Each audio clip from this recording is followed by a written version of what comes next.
So in this next chapter of gardening, we have harvested a ton of tomatoes. Actually, I have harvested a ton of tomatoes, and there are so many that we are ready now to can some salsa. So I thought I would share with you my canning method, because I feel like after so many years of doing it, I've kind of got it in a rhythm where it's much more efficient for me to get it done in a couple hours versus a whole afternoon. So I'm going to switch the camera around here and walk you through what I do, and hopefully it'll be helpful to you. Okay, so the first thing I start to do is I gather all of my cans to make sure I have enough, and I had not, so I had to go to the store this morning, and I was out of both distilled vinegar, white, and apple cider vinegar. And a lot of times, most of the salsas I do call for both or either or. I finally have enough tomatoes to be able to make something, and I ordered this on the internet, and it takes 17 pounds of tomatoes. So I feel pretty good that I have enough, and if I don't, I kind of just hope for the best or grab a can from the basement of chopped, canned tomatoes if I absolutely don't have enough. So I do find that the larger the tomatoes, a lot easier it is to can, but you can can anywhere from aroma all the way up to the beefsteaks. So I also set up all of my what do you call it here? The boiling. So this is really where it gets you can be very efficient. So the first thing I do is I start to get the cans going, and you can't really tell in there, but there are about, 12 maybe small cans. Glass cans, and you start them cold, obviously, and so they don't burst on you, and then you raise the temperature up to get it to boiling. So those are cans that are ready to go, and they're hot and they're sterilized because they've been in the water and they have been raised to a boiling temperature, however long it typically takes. The other thing that I do is I get the lids going, which everybody knows that's what you do with the lids too, is you get them boiling. So those boiled, so I turn them down on low. The other piece of this is you have to scald your tomatoes. So I've got boiling water ready to go for scalding the tomatoes. And this is always an interesting endeavor because you get burnt quite a bit. So I take my slotted spoon here, a big one, and I will be using that to empty the tomatoes in and pull them out when they're scalded. It only takes like 30 seconds to a minute to scald the tomatoes, and I throw them all in. And I pull them out as they're starting to burst on the seam of their skin. Once I grab them out, I immediately put them in cold water, and I'll fill this up with ice cold water, and I'll put ice in it so that as the tomatoes are being pulled out of the water, I'll have this right up against here, and I will put them in the ice cold water so that I can actually pull the skin off without burning my hands off. As I'm pulling the skins off, I also have a secondary bowl to pull the skins into. Of course, you can throw them down the sink and all that, but it gets kind of really messy.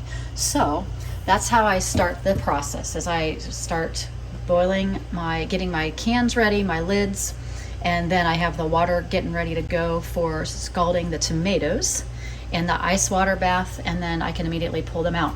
Once I start doing that, since I need 17 pounds, I have to fill this thing up 8 times. So I use just my measuring cups to kind of keep track of what I'm doing. And then I'm going to grab another big bowl, and as these fill, I'll dump them in. And you want all the juice, so you don't want to lose any of the precious tomatoes or juices that come out of all of this. So anyway, that is where we are, and I will soon be, I'm going to start scalding. So I will get back with you as I am working on this, and I will show you live how it can work once I get organized here and get it going. Okay, this is the best angle I can get. So I'm going to start with these tomatoes, and this tomato, believe it or not, is not awful. You don't want to eat it the way it is, but you do want to be able to use it still. So if it's just a day or two into getting a little crispy, little fuzzy, you can throw these in, and the scalding process fixes the problem completely. And when you pull off the skin, you can pull off the dead piece too that's fuzzy. So I'm going to start by scalding all of these, and we'll see how this goes. I just want to show you how I have the efficiency of all of my bowls and my ice, and I don't want to burn myself. I don't want to clean up a huge mess when I'm done, and I want it to be as fast as possible because I want some good canned salsa. So here we go.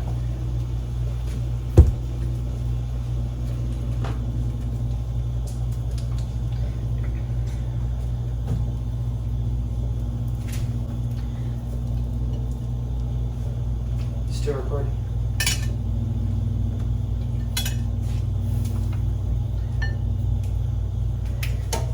So one looks not good at all, so we're gonna take him out. He looks too over the top finished. I'll put my cook time on 30 seconds. Well, if I can find it.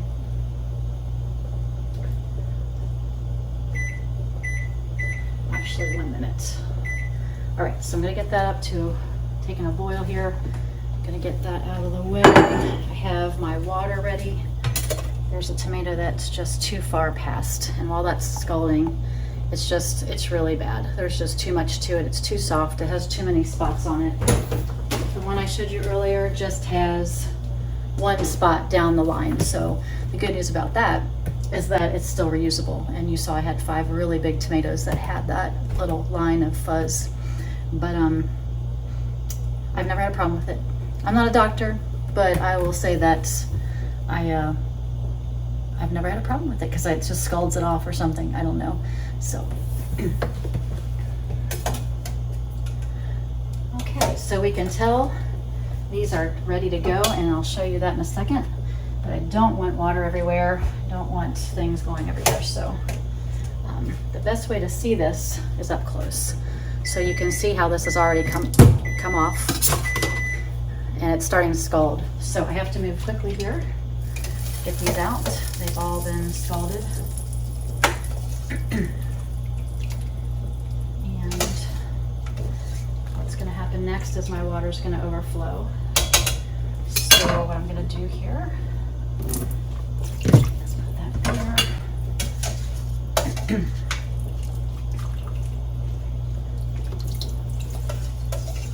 Do my best.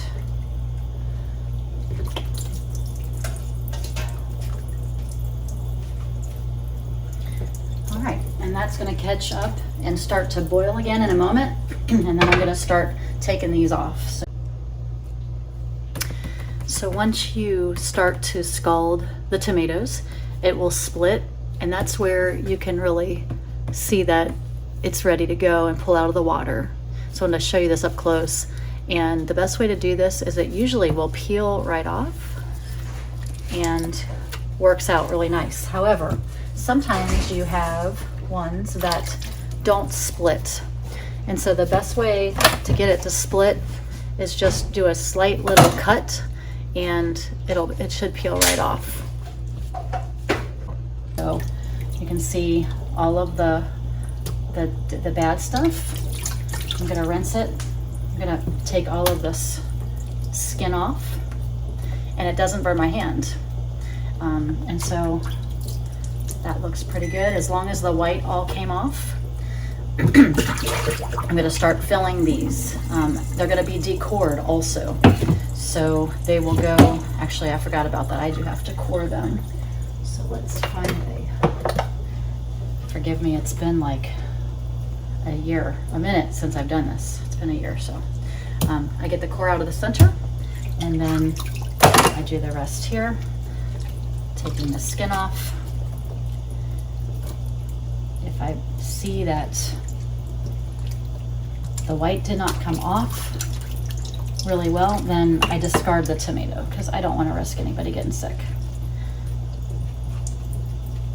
Some cores are really deep, and I'm going to finish this process, and I'll take you to the next step in a few minutes.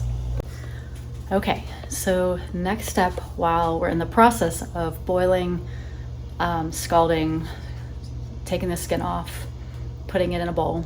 Next, while we're in that process, then we can also start to cut the tomatoes. And it's a messy business cutting up these things. So what I do is I take a cutting board that has the slots here so that the juice won't run all over the place.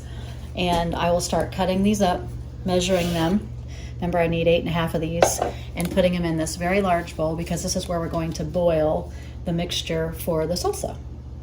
So I'm going to start cutting these up and take you to the next step.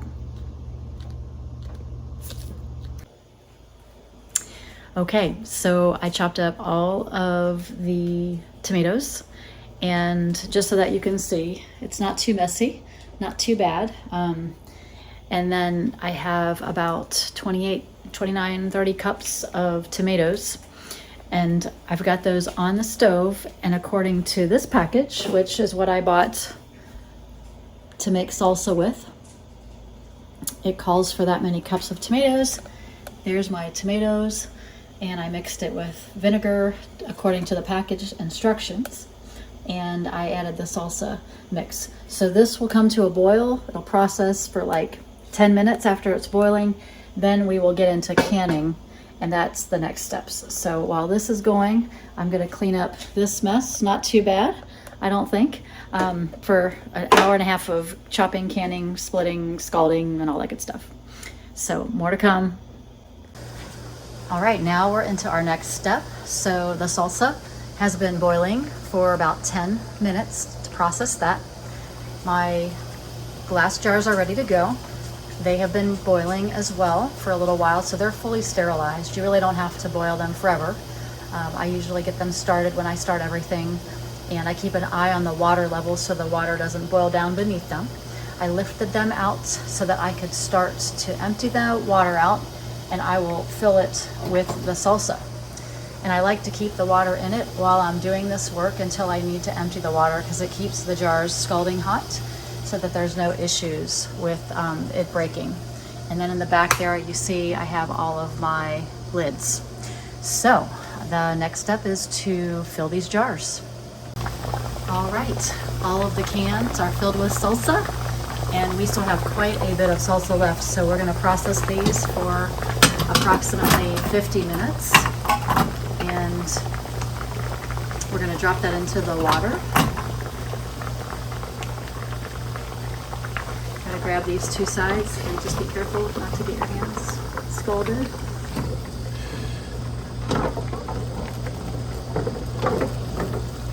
Yep, and it's got to make sure it covers. Everything is pretty covered. There's one that quite is not there yet, so we're going to see if we can press that down.